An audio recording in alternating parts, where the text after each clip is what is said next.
Here's an approach that I wish was shared with me sooner in my business when it comes to attracting clients, especially in the summer months. I remember going back years ago when I had my marketing agency, a little different to how I am now as a coach and a mentor. I remember people telling me coming up to the summer months that, hey, what you're going to find is a slowdown. A lot more people are on holiday. You're not going to be able to attract the level of clients that you want in your business. And I remember at the time thinking, well, this is quite narrow-minded, and I didn't know any better. And from my point of view, like whenever somebody tells me, no, you can't do something, I go in the opposite direction. I'm like, no, it must be possible. There must be a way.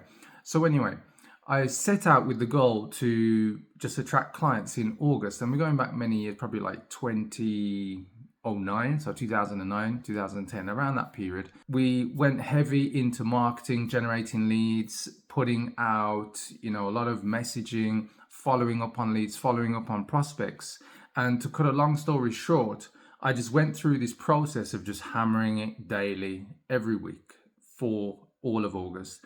And we ended up generating £30,000 in sales. And at the time, that was the highest month in terms of sales that I generated in my business. In August, when everybody else said, you're going to find it slow down because everybody's on holiday. No one's going to make decisions because they're either with family, they're on holiday, they're doing different things, they're not thinking about business. And so what it showed me is that if we don't change our paradigms and look at ways to increase our activity to achieve the goal rather than reduce the goal, diminish the goal, then we succumb to being somebody who's a victim, somebody who's got, a closed mind approach.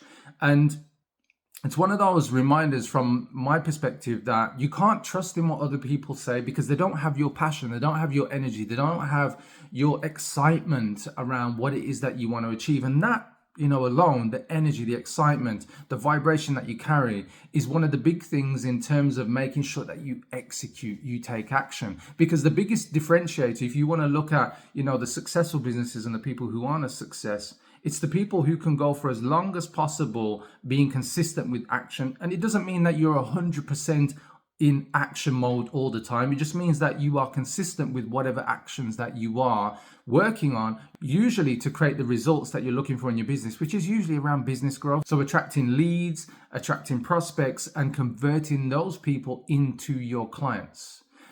If you want to grow your business, you have to focus on those activities. What I've found is that most people get stuck with, well, what do I focus on? What do I need to focus on? So here's my support offer to you. If you're in business right now as a coach, consultant, mentor, trainer, or you run a service-based business, comment below with your niche, so what industry you're in and the customers you serve, and I'll give you a response as a comment on what you can do going into August to actually turn things around.